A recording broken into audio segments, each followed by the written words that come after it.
통화정책국 정책협력팀에서 근무하고 있는 성영구 과장이라고 합니다. 반갑습니다.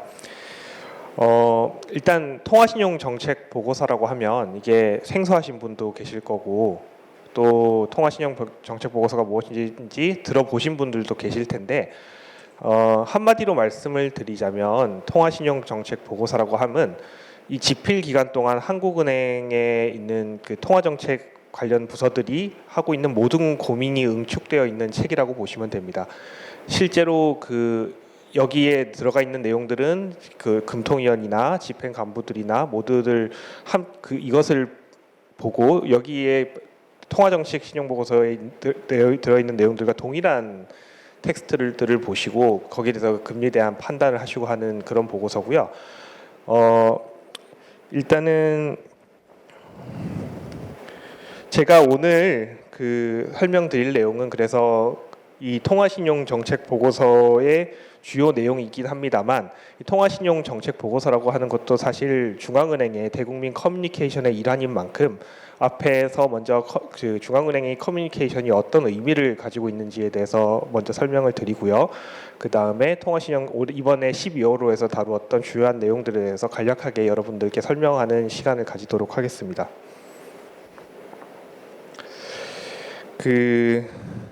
우선 통화신용 정책 보고서를 한국은행에서 왜 발간하고 있는지 이 보고서에는 어떤 내용이 담겨 있는지를 먼저 말씀드리고 2022년 12월 통화신용 정책 보고서의 주요 내용들에 대해서 살펴보도록 하겠습니다.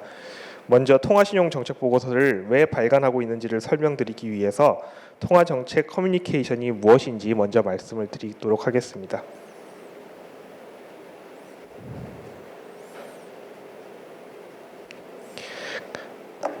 통화정책 커뮤니케이션이 뭐냐고 물어보면 사실 여기 대해서는 뭐 학자들의 의견도 갈리고 하는데 통화정책 커뮤니케이션이란 중앙은행이 통화정책 수행 과정에서 경제 주체들과 금융시장에서 행하는 일련의 소통 행위를 모두 일컫는다고 보시면 됩니다.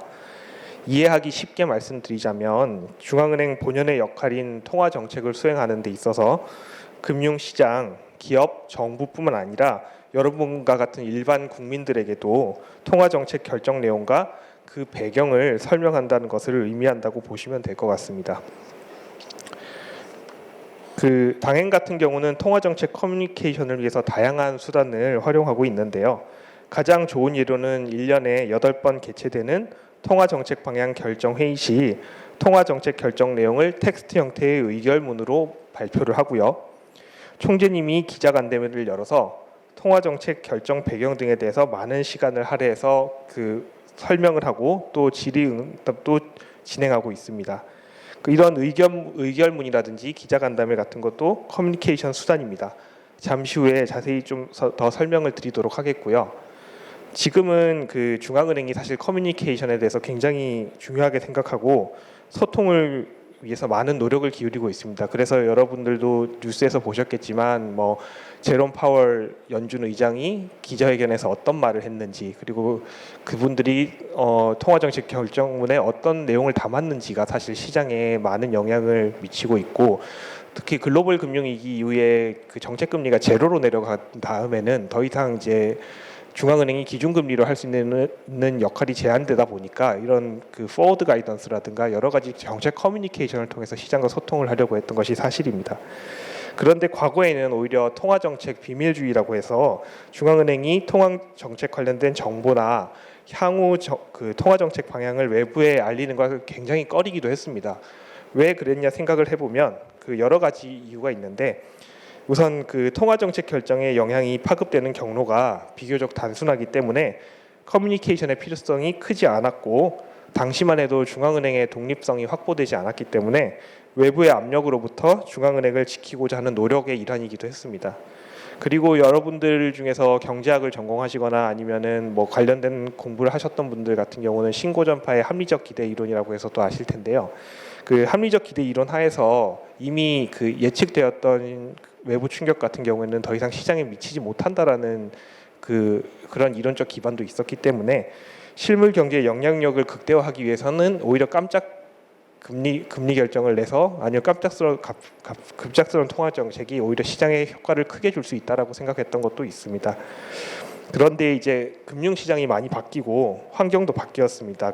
다양한 금융 상품들이 개발되고 시장 규모도 커지면서 과거와 다르게 금융시장이 복잡해진 것도 있고요. 따라서 중앙은행이 금융시장과 적극적으로 커뮤니케이션을 하지 않고서는 통화 정책이 시장에 어떻게 파급되는지 파악하기도 어려워졌습니다. 그리고 과거보다 중앙은행의 독립성도 강화되었습니다. 또한 중앙은행의 독립성이 강화되면서 이에 상응하는 책임성도 높아지고 따라서 정책 결정을 투명하게 잘 설명하는 설명 책임도 강화되었다고 보시면 됩니다. 잘 아시다시피 통화 정책은 특정한 영역에 국한돼서 효과를 내는 것이 아니라 경제 전반에 걸쳐서 광범위하게 효과를 내기 때문에 통화 정책 결정과 그 배경에 대해서 투명하게 공개해야 되는 책임이 지어졌습니다. 또 중앙은행 같은 경우는 선출된 권력이 아니기 때문에 이러한 설명 책임을 이행하는 것도 민주주의에 더 부합하는 방향으로 발전된 거라고도 생각하실 수 있을 것 같습니다. 독립성이 강화되면서 중앙은행의 자유로운 커뮤니케이션에 대한 환경이 조성됐고 투명성도 강조되면서 정책에 대해서 국민과 경제 주체들에게 설명해야 되는 책임이 주어진 것입니다. 마지막으로는 신뢰성과 유효성입니다. 한국은행을 비롯한 대다수 중앙은행들이 채택하고 있는 정책 운영 목표 체계로는 물가 안정 목표제입니다.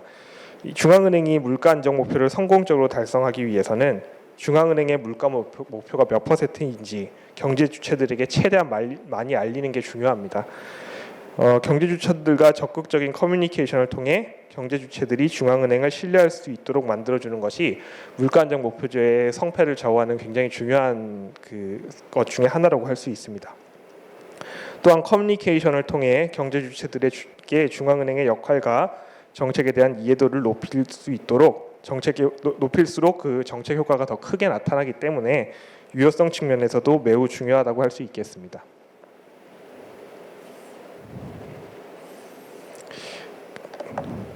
통화 정책 커뮤니케이션을 위해서 다양한 수단들을 사용을 하고 있는데요. 가장 좋은 예로는 아까도 말씀드렸던 통화 정책 방향 결정 회의 시 의결문으로 통화 정책 결정 내용을 발표하고 총재님이 기자간담회를 열어서 통화 정책 결정 배경 등에서 설명하고 또 질의응답을 진행하는 것, 이런 것이 중요한 커뮤니케이션 수단입니다.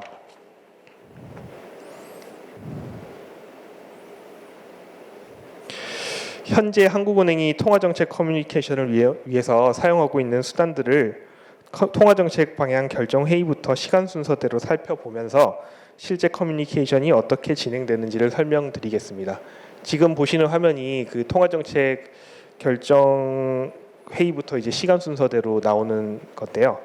밑에 참고로 보시면 알겠지만 통화신형 정책 보고서는 3월, 6월, 9월, 12월 이렇게 발간되고 있는데요. 이때는 사실 경제 전망이 2월, 5월, 8월, 11월 이렇게 한국은행에서 경제 전망을 주기적으로 하고 있기 때문에 그때 경제 전망과 통화 정책의 방향에 대해서 유효성을 더 효율적으로 설명하기 위해서 통화 정책 결정 보고서는 통화 정책 보고서는 통방 중에서도 경제 전망이 발표되는 그때 그 시점과 결부지어서 출간된다고 보시면 됩니다.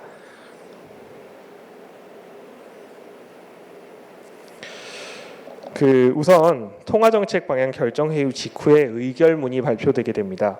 의결문에는 세계 경제와 국내 경제, 물가, 금융시장 등 통화정책 수행 여건과 관련된 내용이 과거보다 훨씬 풍부해졌고 향후 통화정책 운영 방향에 대한 내용도 주의 있게 살펴볼 고려사항 등이 추가되면서 분량이 늘어났습니다.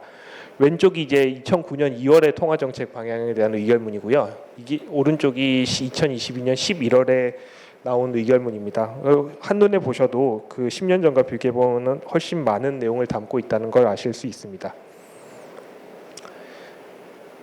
이렇게 의결문이 길어지긴 했지만 그럼에도 불구하고 의결문은 대체로 짧고 핵심적인 내용만 담고 있어서 정책 의도를 명확하게 전달하는 데 한계가 있습니다. 그래서 이런 의결 당일에 통화정책 결정 배경 및 정책 방향을 설명하는 총재의 기자간담회가 진행되게 됩니다. 그리고 통방회의 2주 후에는 통화회의 결정 시에 금통위원들의 논의 내용이 담긴 의사록이 공개되게 됩니다. 통화정책 결정회의에서 비중 있게 다루어진 주제가 무엇인지, 개별 위원들이 가진 경제 상황에 대한 인식은 어떠한지 이런 것들을 의사록에서 모두 확인하실 수 있습니다. 한국은행은 최근까지도 이제 기자간담회를 어떻게 더 효율적으로 활용했을까 고민도 많이 했는데요. 기자간담회는 여기 보시다시피 뭐 2010년에도 13년에도 14년에도 16년에도 계속해서 개선되어 왔고, 또 최근에는 10월 통화정책 방향 관련 총재 기자간담회에서는 다수의 금통위원들이 생각하는 최종 금리가 3.5% 수준이라고 제시를 한 바도 있고요. 11월 기자간담회에서는 이거보다 더 나아가서 금통위원들의 최종 기준금리 수준에 대한 견해가 3.5% 수준이 3인이다, 3.25% 수준이 1명이다, 3.5에서 3.7라고 생각하시는 분이 2분이 있다, 이렇게 나누어져 있다고 밝힌 바도 있습니다. 이처럼 기자간담회에서 전달하고자 하는 내용 그리고 컨텐츠 역시 계속해서 진화하고 있다고 보시면 됩니다.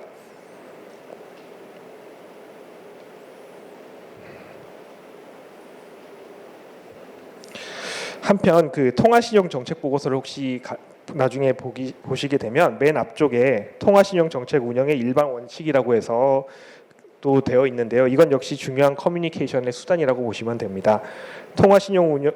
신용 정책 운영의 일반 원칙에서는 한국은행법이 정한 통화 정책의 목적을 구체화하고 정책 운용 시의 정책 목표와 다양한 고려 요인들과의 관계, 목표 달성을 위한 기본 방침 등을 명시하고 있습니다.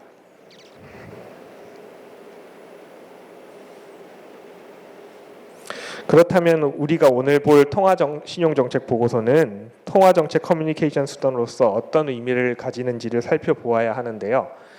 통화정책 보고서는 한국은행이 실시한 통화정책 결정 당시 고려된 요소, 경제 상황에 대한 평가, 그리고 향후 정책 운용 방향 등에 대한 종합적인 정보를 제공하는 데 의미가 있습니다.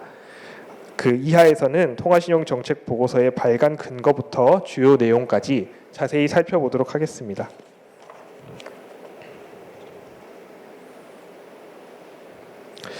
이제 본격적으로 통화신용 정책 보고서에 대해서 말씀을 드리겠는데요. 통화신용 정책 보고서는 한국은행법에서 발간 근거를 두고 있는 법정 보고서입니다. 한국은행법은 제96조에서 한국은행이 매년 2회 이상의 통화신용 정책의 수행 상황과 거시금융 안정에 대한 평가 보고서를 국회에 제출할 것을 규정하고 있습니다. 한국은행은 통화신용 정책의 핵심 목적인 물가 안정을 위해서 통화정책에 관한 권한을 법으로 위임받은 바 있습니다. 한국은행은 부여받은 권한에 상응하는 설명 책임을 이행하기 위해 연 2회 이상 통화신용 정책 보고서를 발간한 의무를 지닙니다. 발간 연역을 간단하게 말씀을 드리자면 통화신용 정책 보고서는 1998년에 최초로 발간되었습니다. 당시 한국은행법에서는 연 1회 이상 국회 제출을 의무화하였는데 2004년에 한국은행법이 개정되면서 연 2회 이상으로 바뀌었습니다. 그래서 보고서 발간 횟수도 2회로 늘어났고요. 이후 커뮤니케이션에 대한 중요성 증대 등의 이유로 2016년부터 연 4회 발간 횟수를 확대해서 현재는 3월, 6월, 9월, 12월에 발간하고 있습니다. 또 2001년부터는 영문판으로도 번역해서 발간을 하고 있는데요. 한국 경제와 통화 정책에 대한 외국의 이해도를 높이는 데 기여하고 있습니다. 특히 이렇게 주기적으로 영어로 발간돼서 한국 경제를 조망하고 있는 보고서가 많지 않기 때문에 통화정책 보고서는 사실 외부의 국제기구나 이런 데서도 상당히 활용도가 높다고 알고 있습니다. 주요국 중앙은행들도 통화신용 정책 보고서를 발간하고 있습니다. 대부분 우리나라와 동일하게 보고서의 의회 제출 의무가 법률상에 명시되어 있습니다. 미국의 경우는 연 2회 발간하고 있고요. 영국의 영란은행의 경우에는 우리와 같이 연 4회를 발간하고 있습니다. 스웨덴의 경우에는 통화정책회의 횟수와 일치시켜서 연 5회를 발간하고 있습니다.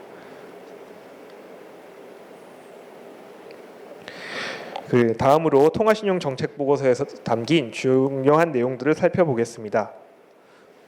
우선 집필 기간을 먼저 말씀드리면 근본 보고서는 2022년 8월 통화정책 방향 결정회의 직후부터 2022년 11월 통화정책 방향 결정회의 시까지의 기간을 대상으로 작성하였습니다. 따라서 지금부터 논의되는 내용도 모두 해당 기간에 있었던 여러 가지 상황들에 대한 그 설명과 고민이라고 생각하시면 될 것 같습니다. 보고서에서 제일 먼저 나오는 것이 개요고요. 보고서를 전체를 요약한 부분이라고 생각하시면 됩니다. 그 다음엔 통화신용정책 운영 여건에 관련된 내용이 나옵니다. 이 부분에서는 세계경제, 실물경제, 물가, 금융, 외환시장의 순으로 국내외 경제 전반에 대한 현황들을 보여주고 있는데요. 통화신용정책이 어떠한 경제 상황 하에서 운영되고 있는지 보여주기 위한 것이 목적입니다. 그 다음에 나오는 것이 바로 통화신용정책 운영 부분입니다. 앞서 설명드린 경제 환경 하에서 통화신용정책들이 실제로 어떻게 이루어졌고 그 배경은 무엇인지 구체적으로 어떤 정책 수단을 활용하였는지 살펴보는 겁니다. 한국은행에서 기준금리를 어떻게 결정했는지, 금융중개지원대출과 같은 정책 수단, 그리고 금융시장 안정을 위한 대책들이 어떻게 운영되었는지를 보여줍니다.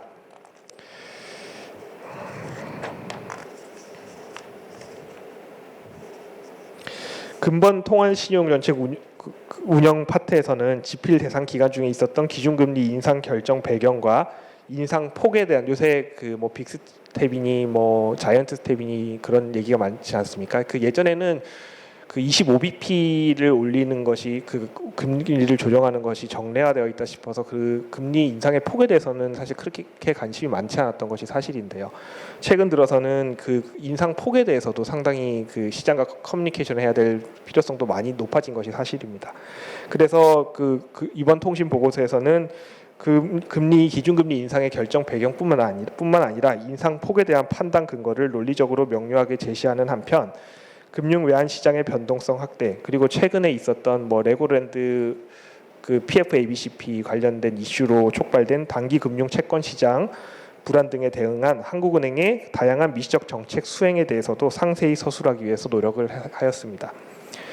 다음으로 그 향후 통화신용 정책 방향에 대해서 살펴보면, 우선 정책 운영의 기본의 전제가 되는 경제 전망에 대해서 간략하게 살펴보고 있습니다. 이어서 앞으로 통화신용정책을 운영하는 데 있어서 어떤 사항을 중요하게 감안해야 하는지 점검해보는 주요 고려사항이 있습니다. 그리고 향후 실제로 통화정책을 어떻게 운영해 나갈지 그 방향을 제시하기도 합니다. 근본 보고서에서는 주요 고려사항으로 그 높은 수준을 지속하고 있는 물가 상승률, 그리고 성장의 하방 압력이 확대되는 상황, 그리고 미 연준의 통화정책 불확실성이 지속되면서 금융 외환 시장에 어떠한 파급 영향을 미칠 것인지, 그리고 단기 자금 및 신용채권 시장의 불안에 대해서 점검을 해보았습니다. 추가적으로 통화신용정책 보고서에서는 부록과 참고박스를 함께 수록하고 있는데요. 부록에서는 금융통화위원회의 주요 의결 사항과 실제 금통위에서 어떤 내용들이 논의되었는지를 요약해서 싣고 있습니다. 그리고 참고박스에서는 앞서 말씀드린 매번 수록되는 내용 외에 최근에 경제에서 이슈가 되고 있는 상황이나 통화정책 방향을 결정하는 금통위 회의에서 실제로 주요하게 논의된 주제들에 대해서 수록을 하고 있습니다. 이번 보고서에서 주요 참고박스로는 최근 단기 금융 채권 시장의 불안 파급 과정 및 현 상황을 평가한 박스가 하나가 있고요. 글로벌 미 달러화 유동성 축소 현황 및 국내외 금융 시장에 미치는 영향, 그리고 세 번째로 향후 반도체 경기 여건 및 경제 영향 점검, 그리고 마지막으로 성장과 물가의 주요 리스크 점검 및 정책적 시사점 등을 수록하였습니다. 그 뒤에 있는 이 참고 박스에 대해서는 뒤에서 자세하게 한 번 더 설명을 드리는 시간이 있을 겁니다.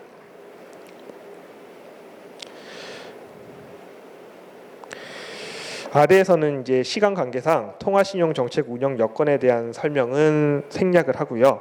통화신용정책 운용과 향후 통화신용정책 방향, 그리고 참고 박스를 중심으로 설명을 드리겠습니다. 먼저 통화신용정책 운영 관련된 부분을 살펴보겠습니다. 한국은행은 성장세를 점검하면서 중기적 시기에서 물가 상승률이 목표 수준에서 안정될 수 있도록 하는 한편, 금융 안정에 유의해서 통화 정책을 운용하였습니다. 이에 2022년 10월에 한국은행은 기준금리를 연 0.50%포인트, 11월에는 0.25%포인트 각각 인상하였습니다.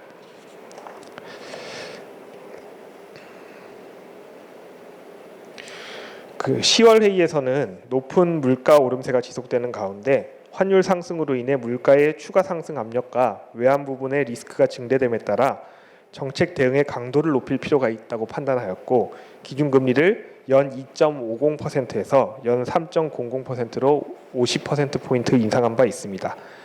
이 기간 중 기준금리 결정 배경을 자세히 살펴보면 다음과 같습니다. 일단 국내 경기는 소비가 회복 흐름을 이어갔지만 수출 증가세가 점차 낮아지면서 성장세가 둔화되고 있었습니다. 이러한 성장세 둔화 흐름이 앞으로도 지속될 것으로 판단되었고 소비자 물가는 5%대의 중후반의 높은 오름세를 이어나갔습니다. 근원 인플레이션율과 일반인 기대 인플레이션율도 4%의 높은 수준을 지속하였습니다. 그리고 그 당시에는 앞으로 소비자 물가는 환율 상승 등이 물가의 추가 상승 압력으로 작용하면서 상당 기간 5%대의 높은 오름세를 지속할 것으로 예상되었습니다. 금융 안정 측면에서도 외환 부분을 중심으로 국내 금융시장의 변동성이 크게 확대되었었습니다. 미 달러 강세에 엔화 위안화 약세와 무역수지 적자 지속 등이 더해지면서 당시의 원달러 환율이 1,400원 중반까지 상승하였고 외국인 증권 투자 자금도 9월 중 순유출로 전환되었었습니다. 한편 그 11월 회의에서는 높은 수준의 물가 오름세 지속으로 기준금리 인상 기조를 이어갈 필요가 있는 상황에서 향후 경기 둔화 정도 확대, 외환 부분의 리스크 완화, 단기 금융시장 위축 등을 종합적으로 고려하여 기준금리를 연 3.00%에서 연 3.25%로 인상하였습니다. 여기서의 인상폭과 관련해서는 앞으로 경기 둔화 정도가 커질 것으로 예상되는 가운데 외환 부분의 리스크가 완화되었고 단기 금융시장이 위축된 점도 종합적으로 고려하여 0.25%포인트가 적절하다고 판단하였습니다. 이 기간 중 기준금리 결정 배경을 살펴보면 다음과 같습니다. 국내 경기를 보면 소비가 회복 흐름을 이어가고는 있었지만 수출이 감소로 전환되는 등 성장세 둔화가 이어졌으며 앞으로 성장세는 글로벌 경기 둔화, 금리 상승 등의 영향으로 약화될 것으로 예상되었습니다. 2022년 성장률은 소비 회복의 흐름이 지속되면서 지난 8월에 전망치였던 2.6%에 부합할 것으로 예상되었지만 2023년은 수출과 투자가 예상보다 부진하고 소비 회복세도 완만해지면서 지난 전망치 8월 전망치 2.1%를 상당폭 하회하는 1.7%를 기록할 것으로 전망되었습니다. 소비자 물가는 석유류 가격 오름세 둔화에도 불구하고 전기 가스 요금이 추가로 인상되고 가공식품 가격 상승폭이 확대되면서 10월에도 5.7%의 높은 오름세를 지속하였고 근원 인플레이션율과 일반인 기대 인플레이션율도 4% 초반의 높은 수준을 이어나갔습니다. 금년 및 내년의 소비자 물가 상승률은 각각 5.1% 및 3.6%로 지난 8월 전망치를 소폭 하회할 것으로 전망되었습니다. 경기 둔화폭이 크게 확대될 것으로 전망됨에도 불구하고 물가 전망치의 하향 조정폭은 크지 않았는데 이것은 그간 누적된 비용 인상 압력이 전기 가스 요금, 가공식품 그리고 근원 품목에 점차 반영되면서 경기 둔화에 따른 수요 압력 약화를 상당 부분 상쇄할 것으로 보았기 때문입니다.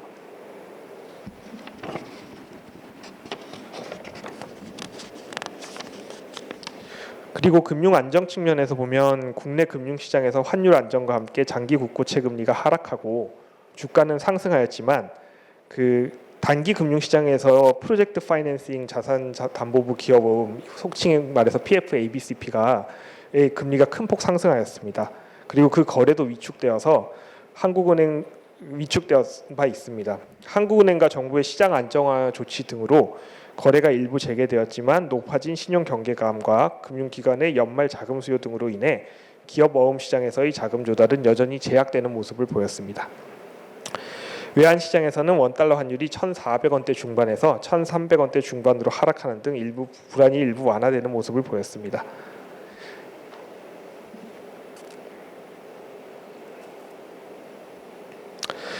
아울러 한국은행은 원활한 신용 흐름 도모 및 금융 외환 시장 안정을 위한 다양한 정책 수단도 활용하는데요. 금융지원중개대출은 한국은행의 대표적인 신용 정책 중에 하나라고 생각하시면 됩니다. 금융중개지원대출의 목적은 은행의 효율적인 자금 중개를 뒷받침하기 위해 일정 요건을 충족한 은행의 중소기업 대출 취급 실적에 대해서 한국은행이 저리로 자금을 지원하는 제도입니다. 이와 관련해서 그 예전에 코로나19가 한참 그 확산되고 그 취약계층 취약 그 소상공인이라든가 중소기업의 어려움이 가중되고 있을 때 한국은행이 금융중개 지원 대출을 이용해서 그 이들을 지원한 바 있었는데요. 이와 관련해서 한국은행은 그 금년 9월 말 코로나19 피해 중소기업 및 소상공인을 위한 한시 프로그램의 신규 지원을 종료하였습니다. 그게 금년 9월 말이고요. 그러나 이제 그 한시적 금융 지원이 종료된다고 하더라도 기존에 취급되었던 대출에 대해서는 만기를 최대 1년까지 해서 지원을 계속하고 있고요. 대출 금리 또한 향후 기준금리와 변동과 관계없이 현재의 낮은 수준인 0.25%를 유지하기로 하였습니다. 이번에 종료된 프로그램들은 도입 이후 운영 방식을 여러 번 개선하면서 코로나19 확산으로 피해가 컸던 저신용, 서비스업, 영위, 중소기업 등 취약 부분을 집중적으로 점검하였습니다. 신규 지원 종료 시점이 2022년 9월 말 기준으로 그 동 프로그램과 관련한 국내 은행의 취급 대출액은 각각 27.8조 원, 그리고 12.4조 원. 그러니까 코로나19 피해 기업 지원 프로그램이 27.8조 원이었고요. 소상공인 지원 프로그램이 12.4조 원이었습니다. 그 도입 이후 신규 지원 종료 시까지 코로나19 피해 기업 지원 프로그램의 경우 23만 7천 개의 기업이 그 지원을 받았고요. 소상공인 지원의 경우 총 11.8만 개, 11만 8천 개의 업체가 이 대출을 이용한 바 있습니다. 그 한편 그 태풍 흰남노로 그 중소기업 그 포항 지역의 그 중소기업의 피해가 좀 발생한 적이 있는데요. 그때 흰남노로 피해를 입은 중소기업을 지원하기 위해 금융중개 지원 대출 한도 유보분 500억 원을 태풍 피해가 집중된 지역을 관할하는 포항본부에 긴급 배정한 바 있습니다. 또한 9월 19일에는 태풍으로 인한 포스코 설비 침수로 간접적인 피해를 받은 중소기업까지 지원 대상을 확대하였고 지원 기간도 2개월 연장하였습니다. 11월 7일부터는 지원 대상을 포스코 2차 협력 업체까지 넓히고 포항본부에 배정된 한도도 200억 원 증액하기도 하였습니다. 그 다음은 한국은행이 그 이번 통신보고 작성 기간 동안 취했던 시장 안정화 대책에 대해서 설명을 드리겠습니다. 한국은행은 최근 그 여러 번 말씀드렸지만 단기금융 시장을 중심으로 신용 경계감이 높아지고 그 영향이 채권 시장에도 파급되어서 사실 9월 말부터 10월까지 단기자금 시장과 그 신용 채권 시장의 위축이 심화되는 현상이 있었습니다. 그래서 그 이를 단기금융 시장과 채권 시장 안정을 위해서 단기금융 안정화 조치를 시행하였는데요. 우선 기존 국채, 통화증권, 정부보증채, 주택금융공사 MBS, 특수은행채 이외에 은행채 및 9개의 공공기관 발행채권을 한국은행 대출 적격 담보증권, 차액결제인 이해용 담보증권 및 공개시장 RP맵의 대상증권에 3개월 동안 한시적으로 포함하였습니다. 그 보통 이제 은행들 같은 경우는 한국은행에 담보로 증권을 맡기고 돈을 빌려가고 이런 식으로 그 RP 그 공개시장 조작을 하거나 할 때 RP 매매를 하는데요. 이때 그 한국은행 인정해주는 담보 범위를 확장을 해준 겁니다. 그래서 국내 은행들이 한국은행에 은행채를 등으로 담보를 납입함으로써 그 보통 이제 국채 통환채를 한국은행에 담보로 맡기고 RP 매매를 시행을 하는데 이제 은행채도 담보로 맡아주기로 하면서 그 국채 통환채 외에 은행채를 맡기고 국채 통환채를 다른 부분에 쓸 수 있게 되었습니다. 그래서 국채 통환채 등은 사실은 안전자산이기 때문에 다양한 게 은행들이 활용하는 요인이긴 한데요. 그래서 그 보통 국채 통환채 같은 경우는 고유동성 자산이기 때문에 유동성 규제 비율 같은 데 준수하는 데 사용되기도 합니다. 그래서 그 한국은행에 은행채를 담보로 맡기고 그 RP 매매를 실시하고 그 여유로 확보한 국채나 통환채 등을 이용해서 그 본인들의 유동성 규제 비율 준수 부담을 완화해 주는 것이 은행들의 그 유동성 규제 비율 준수를 완화해주고 장외 외환 파생 거래 증거금 추가 납입 등에 그 대응할 수 있도록 이런 제도를 시행해 준 것입니다. 장외 외환 파생 거래 증거금 추가 납입이라는 건 어떤 거냐면 한때 그 10월 달 그 이전에 좀 환율이 급등하면서 외환 부분의 파생 상품 손실이 나기 시작했습니다. 그러면은 이제 추가 당보분을 납부를 해야 되는데 그게 보통 이제 국채나 통환채로 이루어지거든요. 그래서 한동안 그 국제 통환체를 은행들이 구하기 위해서 되게 그 애를 쓰고 했던 게 10월 달의 상황입니다. 또한 이제 금융시장 불안에 대한 대응 조치의 일환으로 금융기관들의 담보 부담을 완화하기 위해서 그 23년 2월로 그 차익 결제 이행용 담보증권 제공 비율 인상 계획을 2023년 2월에 예정되어 있던 걸 3개월간 연기했습니다. 그리고 당초 인상 일정도 순차적으로 유예한 바 있습니다.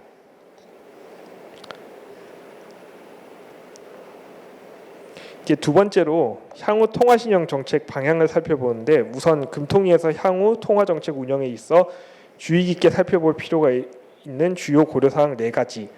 그 아까도 잠시 말씀을 드렸는데, 그 높은 물가 상승률이 높은 수준을 지속하고 있는 점, 성장의 하방 압력이 확대되고 있는 점, 미 연준의 통화 정책의 불확실성 지속에 따른 금융 외환 시장의 파급 영향, 그리고 단기 자금 및 시중채권 시장의 불안에 대해서 말씀을 드리겠습니다.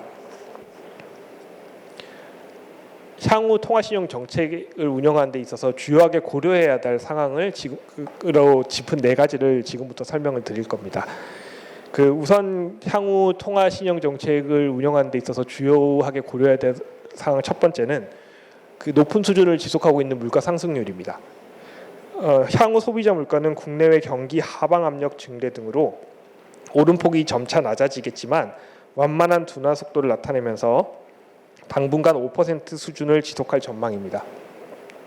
하반기 들어서 국제 유가가 하락하고 글로벌 공급 차질이 완화되면서 공급층 물가 상승 압력은 둔화되었습니다. 다만 그간 원달러 환율이 상승하면서 그리고 국제 원자재 가격이 상승하면서 누적된 비용 인상 압력이 시차를 두고 점차 반영되면서 공급 측 물가 상승 압력의 완화 정도를 제한할 가능성이 있습니다. 수요 측면에서는 펜트업 효과에 힘입어서 그 서비스 소비를 중심으로 민간 소비가 회복세를 이어가면서 성장세 둔화에 따른 물가 상승 압력 축소를 완화할 것으로 예상됩니다. 국내 물가가 대외 여건에 크게 영향을 받는 가운데 성장 경로의 불확실성도 상당한 만큼 향후 물가 전망 관련 리스크는 높은 것으로 판단됩니다. 그 국제 원자재 가격은 글로벌 수요 둔화 영향을 받겠지만 지정학적 긴장 고조 등에 따라 공급 여건이 악화될 경우에는 반등할 수도 있고요. 향후에 원달러 환율 역시 그 미 연준의 통화 정책 긴축 속도 기대가 변하면서 그 재차 급등하면서 물가 상승 압력을 높일 가능성도 있습니다. 반면 금리 상승에도 완만한 회복세를 지속하고 있는 민간 소비가 글로벌 경기 하락, 그리고 최근 그 주택 가격이 계속 하락하고 있는데 그런 주택 경기 부진 등으로 빠르게 위축될 가능성도 있습니다. 이럴 경우 수요층 물가 상승 압력이 약화될 가능성도 사실은 있습니다. 앞으로 국내 물가 상승률은 점차 낮아질 것으로 보고 있습니다. 그렇지만 그 여전히 상당 기간 물가 안정 목표 수준이 2%를 큰 폭 상회하는 높은 수준은 지속될 것으로 예상됩니다. 아울러 대내외 여건 변화로 인한 불확실성이 큰 만큼 향후 국내 물가에 영향을 미치는 주요 대내외 리스크 요인을 주의 깊게 살펴보아야 한다고 하겠습니다. 그 두 번째로 고려해야 되는 상황은 바로 성장 하방 압력이 확대되고 있는 점입니다. 지금 그 전 세계 중앙은행이 그 지금 직면하고 있는 문제 중에 하나인데 그 어떤 물가나 경제 성장률이나 한 방향 하나만 악재로 작용을 하면은 통화 정책 방향을 한 곳으로 가지고 갈 수 있는데 물가 상승률은 높아서 통화 정책을 긴축적으로 가져가야 되는 상황에서 경제 성장률이 계속 떨어지고 있기 때문에 이 경제 성장률을 어떻게 해야 될 것인가에 대한 고민이 전 세계적인 중앙은행의 공통된 고민 중에 하나입니다. 그래서 그 현명하게 그 균형을 잘 찾아갈 수 있는 게 굉장히 중요한데요. 이러한 그 성장 하방 압력 확대 역시 우리가 앞으로 통화 정책을 운영해 나가면서 주요하게 고려해야 될 상황 중에 하나입니다. 국내 경제는 민간 소비가 양호한 회복세에 힘입어 잠재 수준을 상회하는 성장세를 이어왔지만 그 최근 들어 수출 증가세가 빠르게 둔화되고 있습니다. 뉴스를 보셔서 알겠지만 무역 수지가 적자가 났다느니 경상 수지가 적자가 났다느니 이런 그 뉴스들을 많이 보셨을 겁니다. 특히 우리나라 같은 경우는 이제 수출 주도형 경제이기 때문에 수출이나 그 경상수지에서 흑자를 보느냐 적자를 보느냐가 사실 굉장히 중요한 경제의 경기를 결정하는 데 있어서 굉장히 중요한 요인 중에 하나거든요. 그리고 주요국 중앙은행의 통화 긴축 영향이 본격화되면서 글로벌 경기가 뚜렷한 하락세를 나타낼 것으로 전망되고 있는 가운데 이런 대외 수요 위축은 우리의 그 성장의 주력 그 항목 중에 하나인 수출과 투자에 부정적인 영향을 미칠 가능성이 있습니다. 일단 나라별로 어떻게 될 건지 살펴보면 미국의 경우 그 가파른 금리 인상의 파급 효과가 확대되면서 주택 부문을 중심으로 건설 투자가 감소하고 소비는 둔화될 것으로 예상됩니다. 유로 지역에서는 금리 상승과 그 최근의 러시아 우크라이나 전쟁 등의 전개 양상에 따라서 에너지 가격 급등에 따른 구매력 약화, 그리고 주요국 경기 둔화에 따른 수출 감소 등으로 경기 하방 압력이 확대되고 있습니다.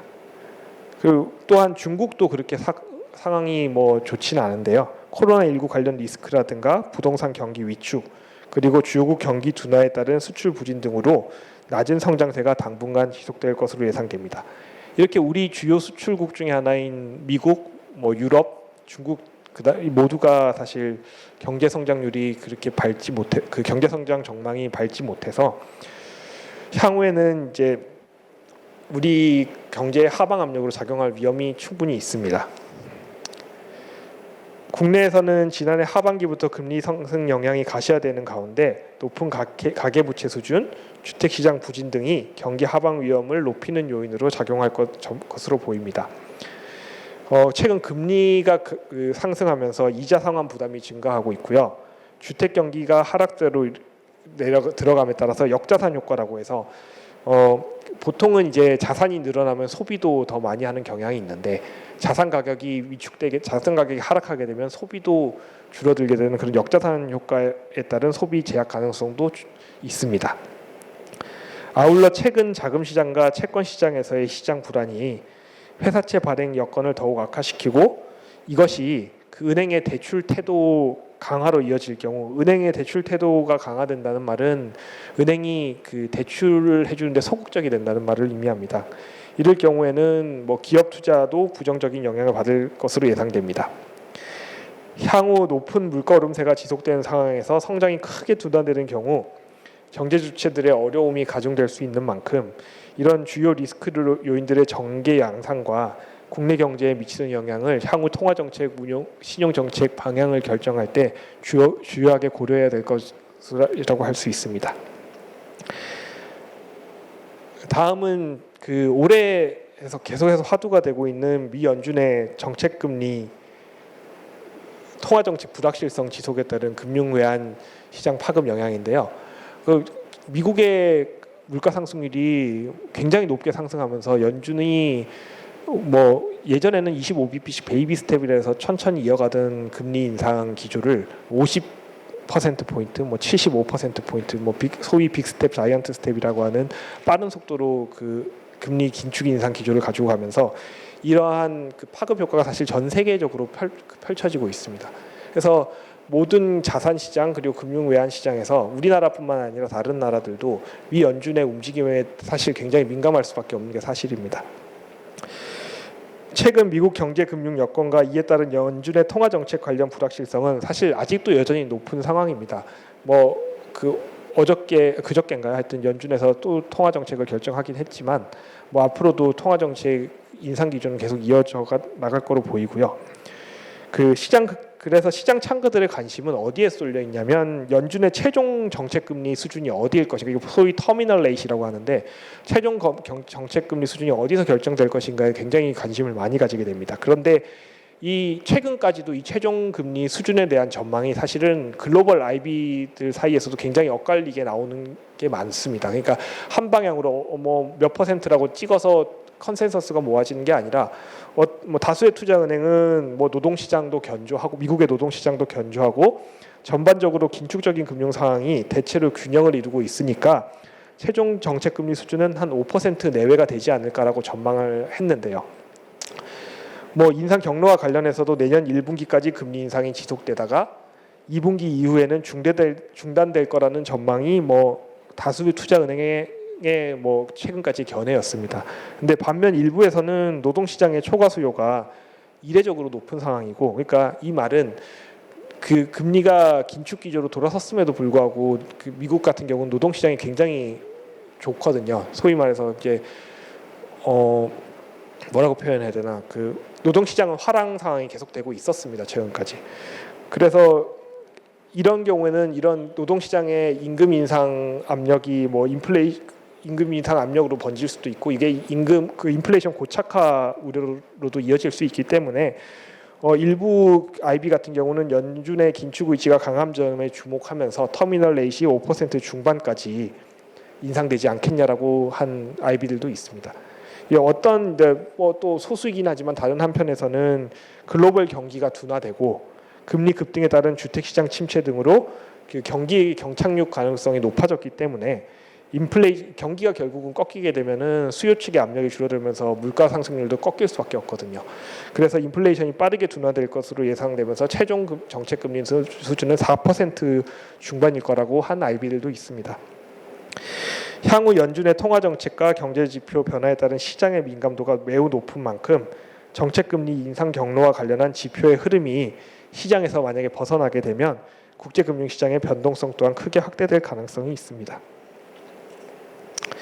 향후 국내 금융 외환 시장도 국제 금융 시장의 리스크 전개 양상의 영향을 받으며 그 변동성이 확대될 소지가 있는 만큼 앞으로도 뭐 당행에서 그 통화 정책 운영함에 있어서도 연준의 통화 정책 영향을 미칠 수 있는 뭐 미국의 소비자 물가 상승률이라든가 고용 지표라든가 이런 주요 지표들의 흐름을 주의 깊게 살펴볼 필요가 있다고 하겠습니다.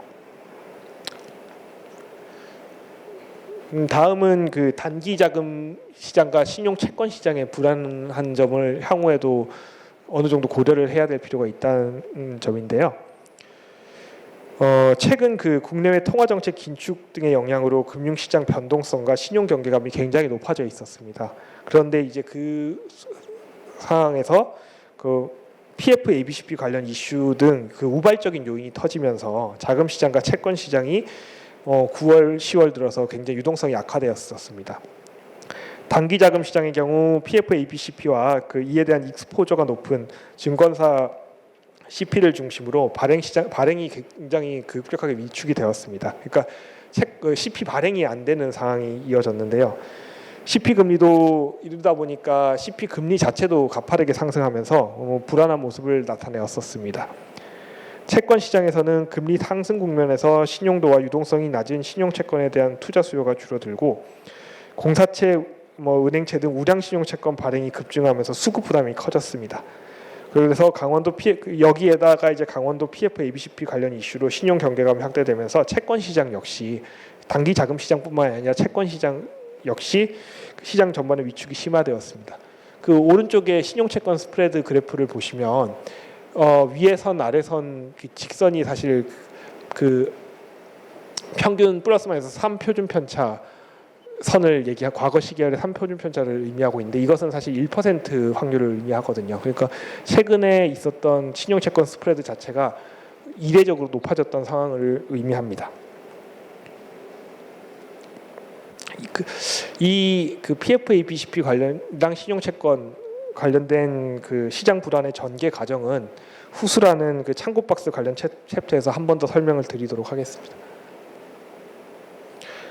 어쨌든 이런 단기 자금 시장과 채권 시장, 신용 채권 시장의 불안 때문에 정부와 한국은행은 시장 안정화 대책을 발표했고요. 그 이후로 시장 불안은 다소 진정되는 모습이지만 여전히 신용 경계감은 높은 모습이고요. 그 시장 기능은 사실 아직까지 정상 기능을 회복했다고 보기는 힘든 상황입니다.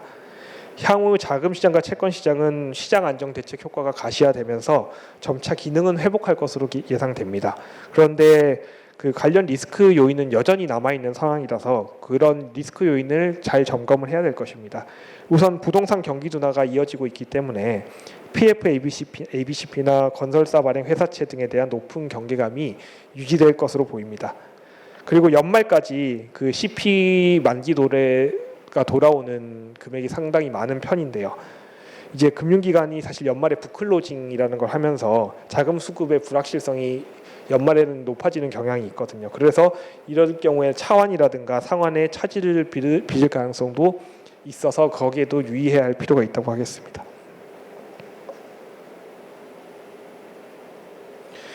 그 통화신용정책 보고서에 수록된 향후 정책 운영 방향 관련 내용입니다. 이 본 챕터에서는 보다시피 앞서 본 성장이랑 물가 전망 그리고 주요 고려 사항들을 모두 감안해서 향후 통화신용정책 운영 방안에 대한 커뮤니케이션을 하고 있습니다.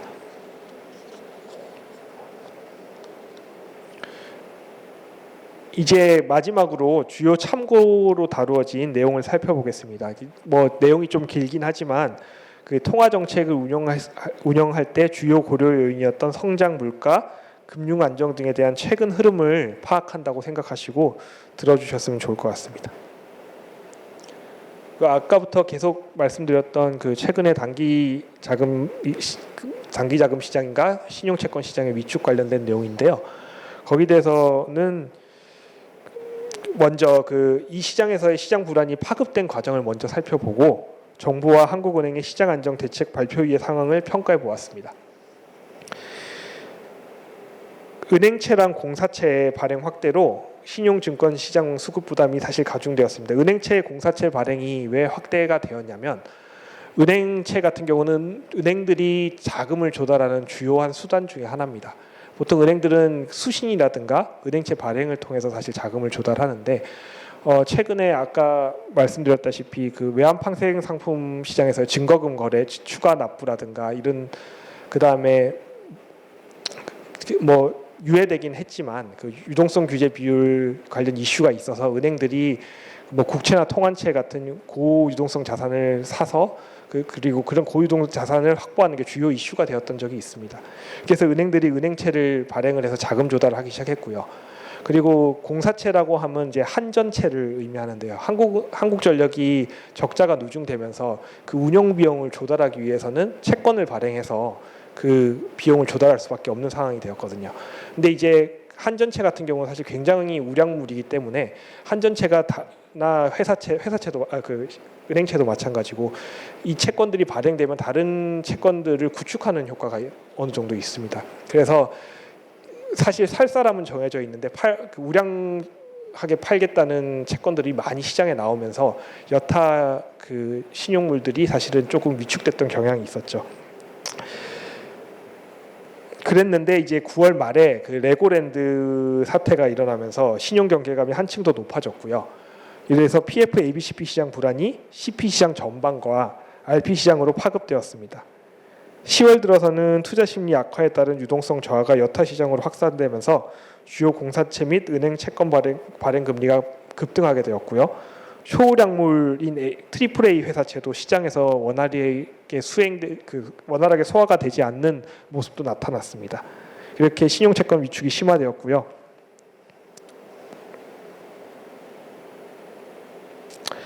현재 금융시장 같은 경우는 이제 시장 안정 대책 이후에 경색 국면에서는 벗어난 것으로 평가가 됩니다.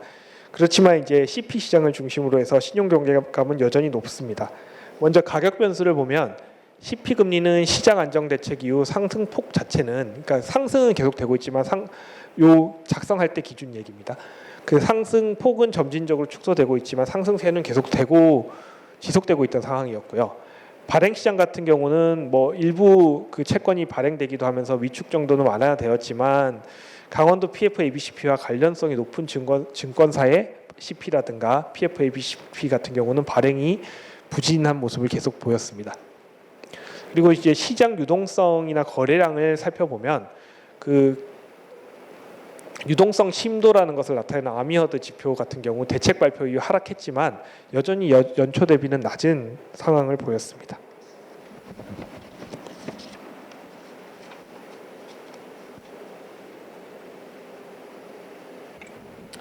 향후 국내 CP랑 신용채권 시장은 그 시장 안정 대책 효과가 가시화되면서 시장 기능은 점차 회복될 것으로 기대됩니다. 다만 이제 뭐 아까 앞서서도 말씀드렸다시피 리스크 요인은 여전히 남아 있고요. 그 시장 불안은 언제든지 재현될 가능성이 있다고 보시면 되겠습니다. 특히 금융시장 같은 경우는 아까 말씀드린 단기자금 시장과 신용채권 시장은 사실 같은 시장이 아님에도 불구하고 긴밀하게 연계되어 있기 때문에 그 어느 한 시장에서 신용 경계감이 튀어오르면 시장 민감도 자체가 굉장히 높아져 있는 상황이기 때문에 일부 부분의 불안이 여타 부분으로 확산될 수도 있습니다. 그래서 이런 시장 상황을 앞으로도 면밀하게 모니터링할 필요가 있다는 게 이 참고 박스의 결론입니다. 다음으로 주요 참고 박스에서 다룬 내용은 글로벌 미달러화 유동성 축소가 국제금융시장과 국내 경제 주체의 외화 자금 조달에 미치는 영향입니다. 미 연준의 통화 정책 긴축으로 최근 글로벌 미달러 유동성은 감소하였는데요. 이러한 미달러화 유동성 축소는 미 국채 시장, 글로벌 은행의 신용 공급, 그리고 신흥국 투자 자금 유출입 등을 통해서 국제금융시장에 영향을 줄 수 있는 요인입니다.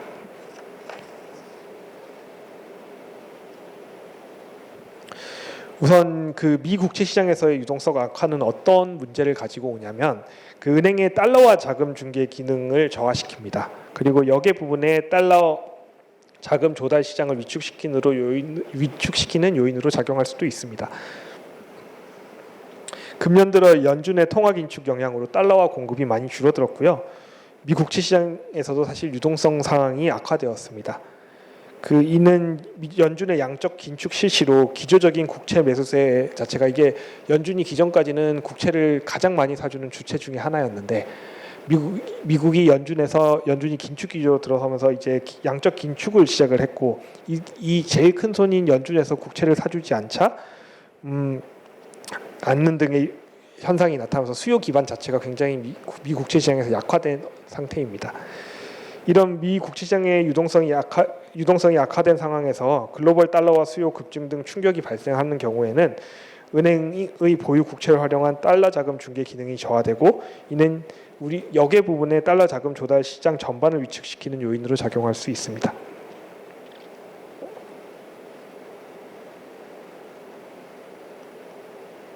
그리고 글로벌 은행의 달러화 신용 공급은 유럽은행을 중심으로 감소하였는데요. 유럽은행 같은 경우는 달러를 가지고 하는 은행은 아닙니다만은 사실 글로벌 시장에서 달러를 공급하는 굉장히 중요한 주체 중에 하나거든요. 그래서 유럽은행이 이런 신용 공급이 축소되면서 사실 달러화 자산이 감소하는 효과가 있었습니다. 유럽은행의 달러화 자산이 감소되면서 자금 조달과 운용상의 통화 불일치 상황에 직면해 있고 이런 통화 불일치라고 하면 이제 자산과 부채에서 통화가 자산으로 가지고 있는 통화와 부채로 가지고 있는 통화가 다른 통화로 이루어질 경우에 이런 통화 미스매치가 일어나게 될 경우에는 사실은 외환 부분 충격에 취약하게 될 수 있거든요.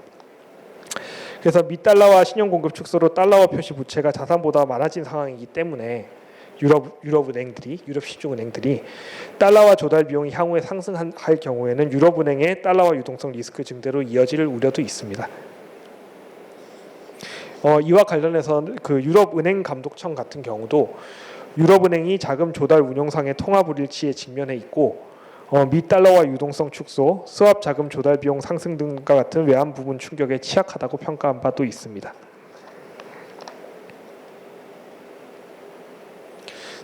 그리고 또 이러한 미달러화 유동성 감소는 신흥국에 대한 자금 유입을 감소시키고 이를 자금 유출을 증대시키는 요인으로도 작용할 수 있습니다. 결국은 이게 우리나라 금융시장에 어떤 영향을 미치느냐가 사실 중요할 텐데요. 현재까지는 글로벌 미달러화 유동성 감소는 글로벌 은행 간 신용 공급 축소, 기업의 외화 채권 발행 위축 등을 통해 국내 외화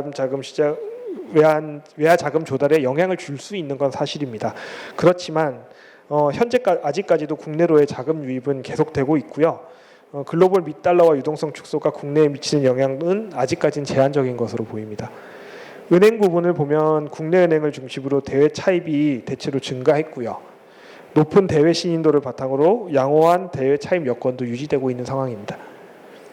은행이 아닌 비은행 부분 역시 공기업을 중심으로 증권 순발행 기조 자체는 이어지고 있습니다. 증권 자체는 계속 상환이 아니라 발행이 되고 있는 상황이고요. 다만 이제 강원도 PF ABCP 관련 이슈 영향으로 일부 기업의 외화 채권 스프레드가 좀 상승하고 있었고, 이것은 발행 여건은 좀 악화되는 조짐은 보였던 것은 사실입니다. 현재까지는 뭐 양호하다고 보이지만 향후 미연준의 양적 긴축 지속과 함께 글로벌 미달러화 유동성 축소가 본격화된다면 국내의 외화자금 조달 여건 역시 악화될 가능성이 있기 때문에 거기에는 유의할 필요가 있다고 하겠습니다. 다음은 우리나라의 수출의 중요한 포션을 차지하고 있는 반도체 경기의 향후 여건과 그 경제적 여건을 살펴보았습니다. 최근에 글로벌 경기가 둔화되고 고인플레이션이 이어지고 또 금리가 상승되면서 IT 제품에 대한 수요 자체가 크게 위축이 되었습니다. 그래서 글로벌 반도체 경기도 하강으로 진입하였는데요. 우리나라 반도체 수출과 밀접하게 동행 관계를 보이는 것이 글로벌 반도체 경기거든요. 그래서 글로벌 반도체 경기를 보면 2021년 3, 4분기경에 정점을 지났다고 보이고요. 그리고 그 이후로는 하강을 지금 지속하고 있습니다. 이러한 글로벌 반도체 수요 약화 자체는 이제 팔리지가 않으니까 기업들은 재고로 쌓을 수밖에 없거든요. 그래서 이 국내 반도체 재고 출하 증감률을 보시면 국내 반도체 재고도 확대되고 있는 모습입니다. 향후 반도체 경기 여건을 살펴보면 글로벌 성장에 민감하게 반응하는 반도체 수요는 주요국의 통화 긴축 그리고 우크라이나 전쟁의 장기화 등의 영향으로 당분간 부진한 흐름은 이어갈 것으로 보입니다. JP 모건이나 가트너 같은 주요 전망 기관들도 소비자 구매력이 약화되고 있고 빅테크 기업들이 지금 투자 조정 가능성이 있기 때문에 IT 수요가 단기간에는 회복되기 어려울 거라고 예측하고 있습니다. 최근 크게 늘어난 반도체 재고 같은 경우도 생산 조정 및 가격 하락 압력으로 작용하면서 반도체의 경기의 회복을 제약할 수 있습니다. 현재 반도체 재고 수준은 수요 업체뿐만 아니라 공급 업체 모두 과거 평균을 상당폭 상회하는 것으로 추정되고 있고요. 그래서 향후 주요 제조사들은 과잉 재고 해소를 위해서 이런 어느 정도 생산 조정에 나설 것으로 예상이 되는 상황입니다.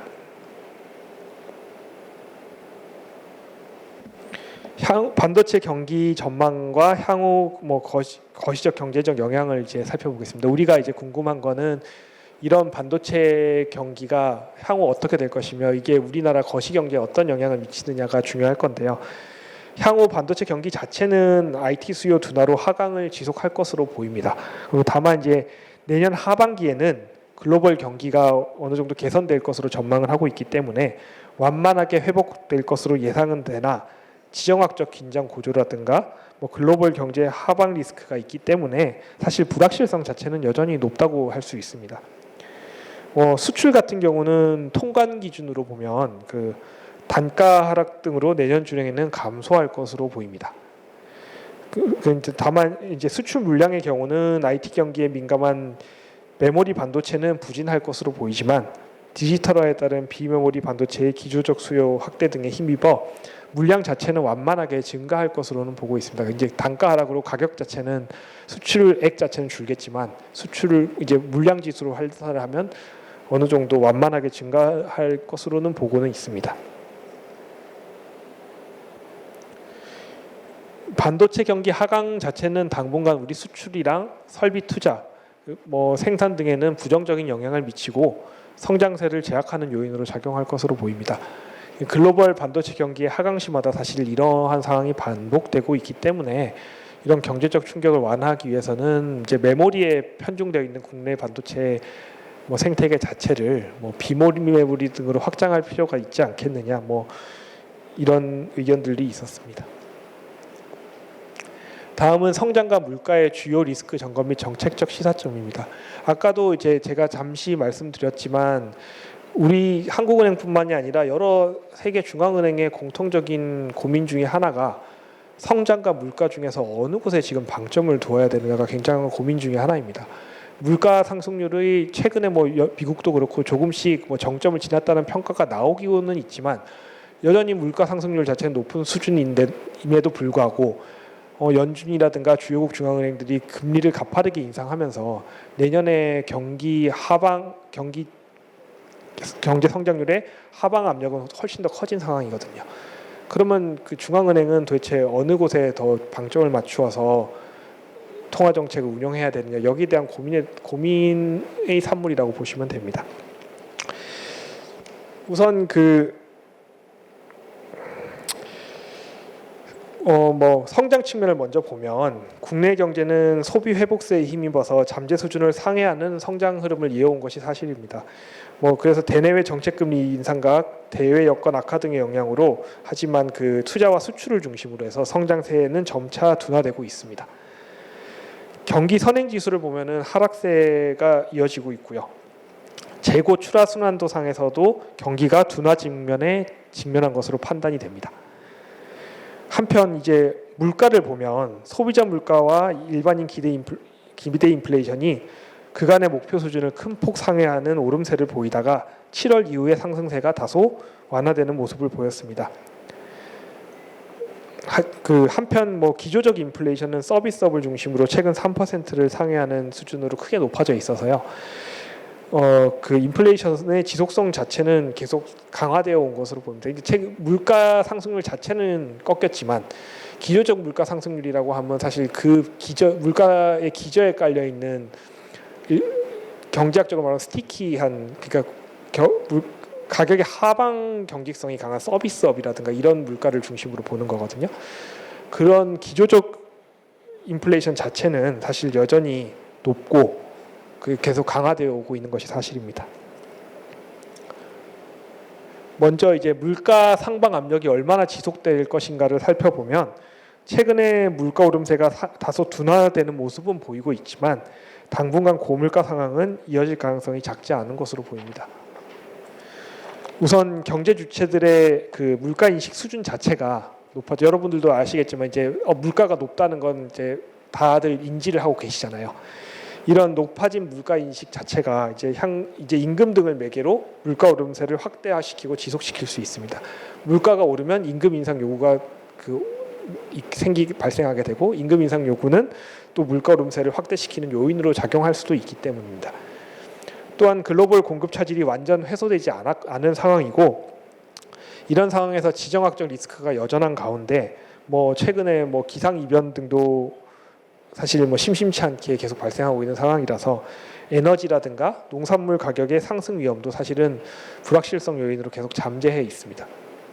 이에 더해서 최근까지 이어졌던 달러화 강세가 수입 물가를 통해서 시차를 두고 파급될 것도 감안을 해야 됩니다. 이제 수입 물가 달러화 같은 경우는 보통 우리가 때는 수입제들의 가격을 올리는 요인으로 작용을 하거든요. 근데 그게 보통 바로 반영되는 것이 아니라 수입을 해서 보통 우리나라 같은 경우는 가공 무역을 하기 때문에 다시 다른 데로 파급되기까지의 시차가 조금 걸립니다. 그래서 그런 시차 등에도 유의해야 될 필요가 있습니다.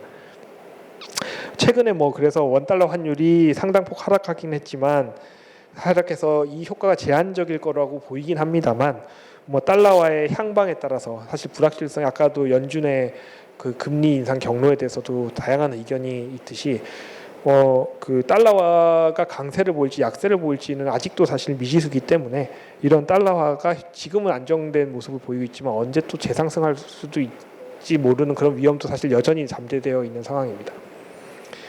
이런 특히 고물가 측면에서는 경제 주체들이 사실 적극적으로 물가 정보를 반영합니다. 그래서 물가가 아예 안정되어 있을 때는 사람들이 물가에 대해서 그렇게 민감하게 반응하면서 경제 행위를 하지 않지만, 고물가 상황이라는 것을 인식을 하게 되면 물가 정보가 굉장히 빠르게 업데이트되는 경향이 사실 있습니다. 그래서 이런 경제 충격이 저물가 상황일 때보다는 사실 물가에 전이되는 정도가 커지는 측면이 있고요. 인플레이션의 지속성 자체도 고물가 측면에서는 강화되는 경향이 있는 것으로 사실 분석이 되었습니다.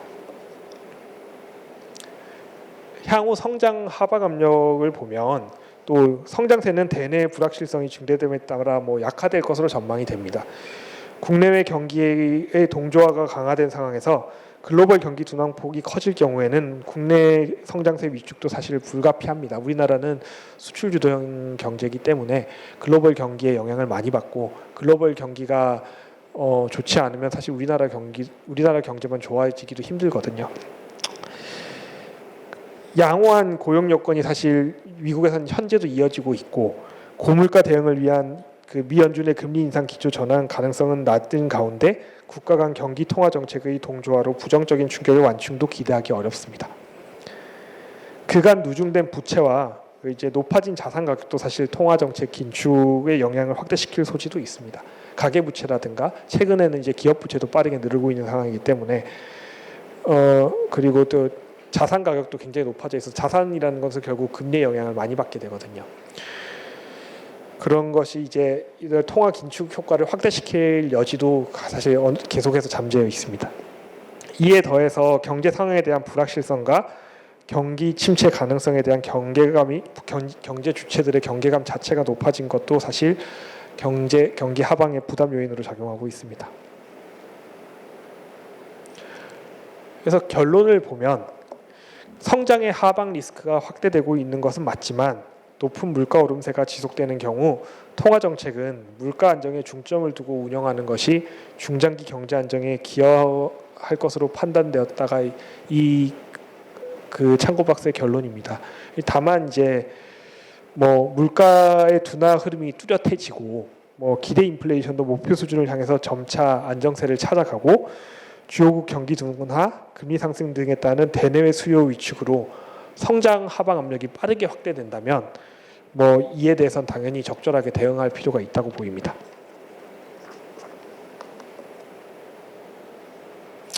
지금까지 통화정책 커뮤니케이션에 대해서 알아보고 그 2022년 12월호 통화신용정책 보고서의 주요한 내용을 살펴보았습니다. 그 오늘 소개되지 않은 내용을 확인하시고 싶으시거나 기타 다른 궁금하신 사항이 있다면 이제 통화신용정책 보고서 원문을 참조하시면 될 것 같습니다. 보고서는 한국은행 홈페이지에 통화정책, 통화신용정책 보고서 탭에서 쉽게 찾아보실 수 있습니다. 이것으로 제가 준비한 발표는 마치겠습니다. 길고 지루하셨을 수도 있는 강의인데 끝까지 경청해 주셔서 대단히 감사합니다. 감사합니다.